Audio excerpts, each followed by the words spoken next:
আজকে আমরা পড়ব সাবজাংটিভ। এই টপিকটি এডমিশন টেস্টের জন্য খুবই গুরুত্বপূর্ণ।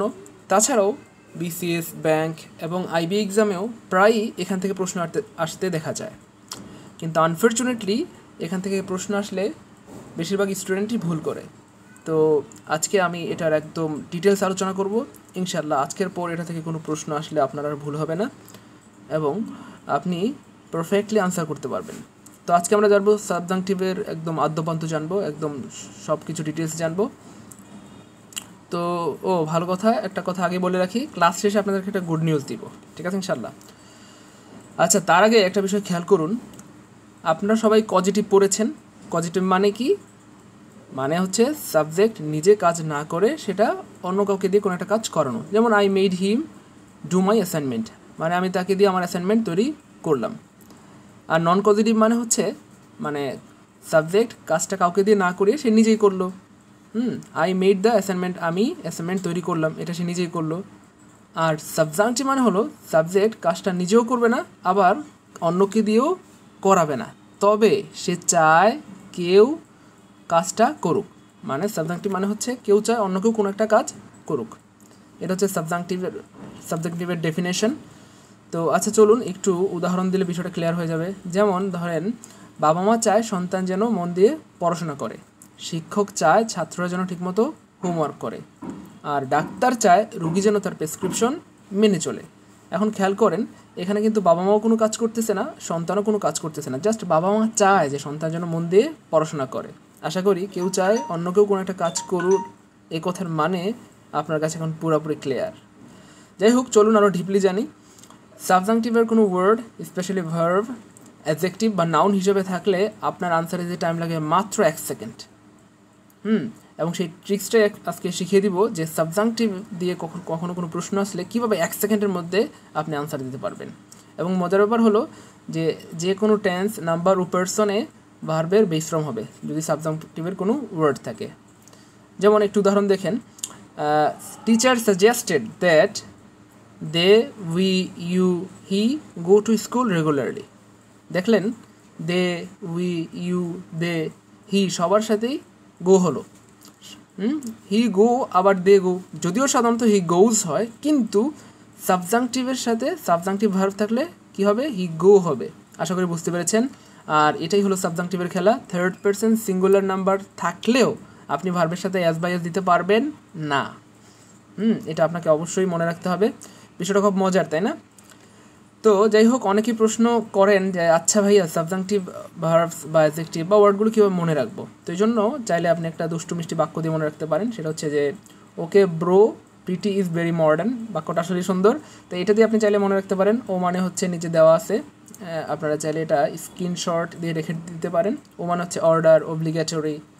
কে মানে হচ্ছে কমান্ড, কম্পালসারি, ক্রুশাল, জাস্ট এটা মেলানোর জন্য দেওয়া হয়েছে। তো এইভাবে করে এই যে ব্রো, বি আর ইউ, এভাবে সবগুলির দেওয়া আছে, আপনারা একটা স্ক্রিনশট দিয়ে চাইলে রেখে দিতে পারেন। তো এই ওয়ার্ডগুলি থাকলে বাক্যটা 4 রকমের হতে পারে, ঠিক আছে? প্রথমত হতে পারে কি, সাবজেক্ট থাকতে পারে, দেন ভার্ব, দেন ওপরে যে কোনো একটা ওয়ার্ড, তারপরে ইনফিনিটিভ হতে পারে। যেমন উদাহরণটা খেয়াল করুন, it is important to speak with Preeti, মানে প্রীতির সাথে কথা বলা জরুরি। তো এখানে কিন্তু সাবজাংটিভ কাজ করতেছে না, খেয়াল করেছেন? এখানে সাবজাংটিভ কাজ করছে না। কারণ কি?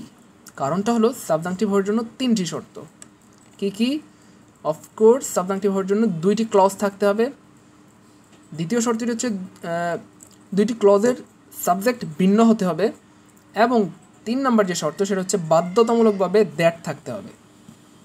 মনে রাখবেন, এই 3টি শর্ত পূরণ করলেই সাবজাংটিভ মুড কাজ করবে, অন্যথায় নয়।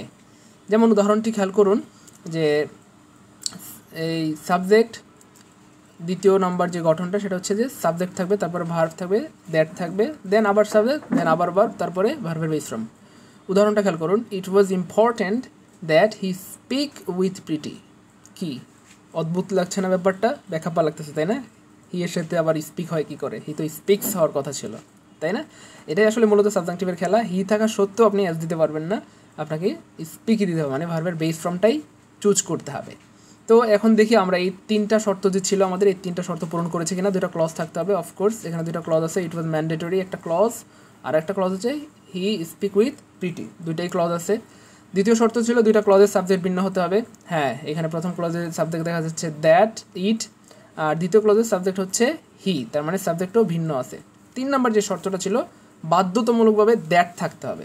তো আমরা দেখতেই পাচ্ছি যে এই বাক্যটাতে দ্যাটও আছে, তার মানে 3টা শর্তই এখানে পূরণ করা হচ্ছে, সুতরাং এখানে সাবজেক্টিভ মোড কাজ করবে। তো এটা হচ্ছে যদি বাক্যটা পজিটিভ বা অ্যাফার্মেটিভ হয় তাহলে স্ট্রাকচারটা এরকম হবে, কিন্তু বাক্যটা যদি নেগেটিভ হয় তবে স্ট্রাকচারটা কেমন হবে সেটা একটু খেয়াল রাখেন। দেখেন সাবজেক্ট, তারপরে ভার্ব, তারপরে দ্যাট, এটুকু ঠিক আছে, কিন্তু সাবজেক্টের পরপরই আপনাকে নট দিতে হবে, তারপর ভার্বের বেস ফর্ম। যেমন উদাহরণটা খেয়াল করুন, it is important that he not speak with pretty. এটাও একটু ব্যাখ্যাপা লাগছে, তাই না? হ্যাঁ, আসলে এটাই আসলে সাবজাংটিভের মজার ব্যাপার, যে সাধারণত হি ডাজ নট অথবা ডো নট, হ্যাঁ, এরকম হওয়ার কথা ছিল, কিন্তু সরাসরি হি নট স্পিক শুনতে কেমন লাগতেছে। হ্যাঁ, আসলে এটাই হচ্ছে মজার ব্যাপার। সাবজাংটিভ যদি থাকে কোনো ভার্ব, সাবজাংটিভের কোনো অ্যাডজেক্টিভ অথবা সাবজাংটিভের নাউন, আপনাকে অবশ্যই সাবজেক্টের পর সরাসরি হি দিতে হবে। কোনো অক্সিলারি ভার্ব আপনি নিতে পারবেন না, ডু, ডিজ, ডাজ, মিজ, আর কিচ্ছু আপনি কোনো ভার্ব নিতে পারবেন না, জাস্ট সরাসরি হি এর পর আপনাকে বা সাবজেক্টের পর নট দিতে হবে। It is important that he not speak with প্রীতি।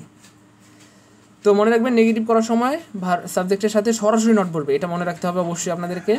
হ্যাঁ, কারণ এখান থেকে প্রচুর প্রশ্ন আসে, না হয় কিন্তু ভুল করবেন। 4 নম্বর যে ফর্মটা সেটা হচ্ছে দ্যাট ক্লজ যখন প্যাসিভ ভয়েস হয়, তার মানে এই যে এই অংশটা দ্যাট থেকে এই অংশটা, এই ক্লজটা যখন প্যাসিভ হবে তখন কি হবে, তখন বি ভার্ব প্লাস বি3 হবে। Be verb means just be হবে, তারপরে সাথে বি3 হবে। যেমন কোনো অক্সিলারি ভার্ব কিন্তু তখন বসানো যাবে না। দেখেন উদাহরণটা খেয়াল করেন, যে subjunctive word that plus subject plus be verb plus past participle, এটা হচ্ছে স্ট্রাকচার। উদাহরণটা খেয়াল করুন, it is urgent that the mobile be repaired. খেয়াল করেছেন, দ্য মোবাইল হচ্ছে সাবজেক্ট, দ্য মোবাইলের পর সাথে সাথেই বি বা ইজ আর ওয়াজ আর যেই বি ভার্বের যে বেস পাঁচটা আছে, এইটার হচ্ছে বেস ফর্ম হচ্ছে বি। আপনারা জানেন ইজ আর ওয়াজ আর 5টা বি ভার্বের বেস ফর্ম হচ্ছে বি, তো সরাসরি বি দিতে হবে, দেন বি3। It is urgent then that the mobile be repaired. মোবাইলটি রিপেয়ার করা জরুরি, বা ইহা জরুরি যে মোবাইলটি রিপেয়ার করা হোক। কিন্তু এখন প্রশ্ন হলো, অনেকে বলেছেন ভার্বের বেস ফর্ম কোনটা বুঝতে পারেন না, তো প্রবলেম নাই, সেটার সমাধান দিয়ে দিচ্ছি। মোট কথা এত ডিটেলস বলার উদ্দেশ্য একটাই, প্রশ্ন যেভাবে আসুক না কেন যেন আপনাকে আটকাতে না পারে। তো খেয়াল করেন যে বিভার্ব মানে হচ্ছে বিএফ মানে হচ্ছে বেস ফর্ম, বিভার্বের মানে হচ্ছে ইজ আর ওয়াজ আর এই 5টি, এবং বিভার্বের বেস ফর্ম হচ্ছে বি। ডু ভার্ব হচ্ছে 3টি, ডু, ডিড, ডাজ, এবং এইটার বেস ফর্ম হচ্ছে ডু। তারপর হচ্ছে হ্যাভ ভার্ব হচ্ছে 3টি, হ্যাভ, হ্যাজ, হ্যাড, এবং এই এর বিএফ মানে হচ্ছে বেস ফর্ম হচ্ছে হ্যাভ। এবার চলুন 3টি দিয়ে 3টি এক্সাম্পল দেখে ফেলি। যেমন ডু ভার্বের সাথে একটা এক্সাম্পল দেখি, the doctor suggested that he sleep more. এখানে দেখুন পাস্ট টেন্স, এই যে সাজেস্ট পাস্ট টেন্স, কিন্তু তা সত্ত্বেও ভার্বের বেস ফর্ম হয়েছে এখানে, কেমন? হ্যাঁ, নর্মালি হি স্লিপস হওয়ার কথা ছিল কিন্তু স্লিপ হয়েছে। তারপরে দ্বিতীয় বাক্যটা দেখুন, হ্যাভ ভার্বের সাথে it is mandatory that everyone বা he have safety equipment while travelling অথবা দে আর ট্রাভেলিং। এটা আইবিএর এমবিএতে আসছিল কোয়েশ্চেনটা, বুঝতে পারতেছেন যে কত বেশি ইম্পর্টেন্ট এমবিএর কোয়েশ্চেনে এসেছিল 2008-9 সালে মেবি। তো এই যে দেখেন, হি এর সাথে কি হ্যাভ হয় কখনো? হি হ্যাজ গন অথবা হি হ্যাজ আ কার, এমন হওয়ার কথা ছিল, কিন্তু সাবজাংটিভ হওয়ার কারণে হি হ্যাভ হয়েছে, মানে হি এর সাথে হ্যাভ হয়েছে। এটা মাথায় রাখতে হবে, হ্যাভ, হ্যাজ, হ্যাড, এই 3টার মধ্যে বেস ফর্ম হচ্ছে হ্যাভ, এই জন্য হি এর সাথে হ্যাভ হয়েছে। তো গুরুত্ব সহকারে এটা পড়তে হবে, বুঝতেছেন যে আইবিএর এমবিএতে আসছিল। তো আরেকটা হচ্ছে যে, হ্যাঁ, এখন অনেকে প্রশ্ন করেন যে সাবজাংটিভ হবো সেটা কি করে বুঝবো, যে সাবজাংটিভ হবে সেটা কি করে বুঝবো? অফকোর্স সাবজাংটিভ হওয়ার জন্য এই যে 3টা শর্ত, অ্যাডজেক্টিভ প্লাস দ্যাট থাকবে, ভার্ব প্লাস দ্যাট থাকবে, অথবা নাউন প্লাস দ্যাট। কি, কোন নাউন, কোন ভার্ব, কোন অ্যাডজেক্টিভ? ওই যে সাবজাংটিভের যে ওয়ার্ডগুলি দেওয়া ছিল উপরে, এই নাউনগুলি বা এই ভার্বগুলি থাকতে হবে। তো যাই হোক, এখন দেখি আমরা সহজ কথা, সাবজাংটিভ হতে হলে দ্যাট থাকা বাধ্যতামূলক, মানে দ্যাট থাকতেই হবে, এটা কিন্তু বারবার বলছি, দ্যাট থাকতেই হবে। হ্যাঁ, তাই সেন্টেন্স কারেকশানে সাবজাংটিভের কোনো ওয়ার্ড দেখলেই অপশনে খুঁজবেন যে কোনটাতে ভার্বের বেস ফর্ম দেওয়া আছে, কোনটাতে দ্যাট আছে আর কোনটাতে ভার্বের বেস ফর্ম দেওয়া আছে। যেটাতে বেস ফর্ম দেওয়া আছে সেটাই আনসার। হ্যাঁ, আরেকটা বিষয়, হ্যাভ নাকি হ্যাজ বেস ফ্রম, আপনারা প্রশ্ন করেছিলেন অনেকেই যে অফকোর্স হ্যাভ বেস ফ্রম, এটা মাথায় রাখবেন। কারণ কি, যেমন হি হ্যাজ এ কার, এটার নেগেটিভ কি, he does not have a car. তার মানে কোনো একটা বাক্যকে আপনি যদি নেগেটিভ করেন তবে সেটার বেস ফ্রম পেয়ে যাবেন। He does not have a car, আপনি কি বলতে পারেন যে সরি, আপনি কখনোই বলতে পারবেন না যে he does not has a car, আপনাকে অবশ্যই বলতে হবে যে he does not have a car. তো নেগেটিভ করলেই আসলে বেস ফর্মটা পাওয়া যায়। আচ্ছা, আরেকটা example, he went to school, এখন নেগেটিভ করলে কী হবে, he did not go to school, এখানে বেস ফর্ম হলো গো। তো আমরা দেখতে পাচ্ছি যে এরকম আর কি, যে কোনো একটা বাক্যকে নেগেটিভ করলে সেটার বেস ফর্মটা পাওয়া যায়। ওকে, আশা করি এই বিষয়টি এখন আপনার কাছে একদম ক্লিয়ার। বাড়তি তথ্য ও সতর্কতা দিয়ে দিচ্ছি আপনাদেরকে, সেটা হচ্ছে সাবজাংটিভের ভার্ব অথবা যে কোনো ওয়ার্ড থাকা সত্ত্বেও দ্যাট না থাকলে সাবজাংটিভ হয় না, এটা অনেকবার বলেছি। তখন অধিকাংশ ক্ষেত্রে ভার্বের পূর্বে টু বসে। প্রথম উদাহরণটা যেটা ছিল যে it was important to speak with Preeti, মনে আছে আপনাদের সবার আশা করি।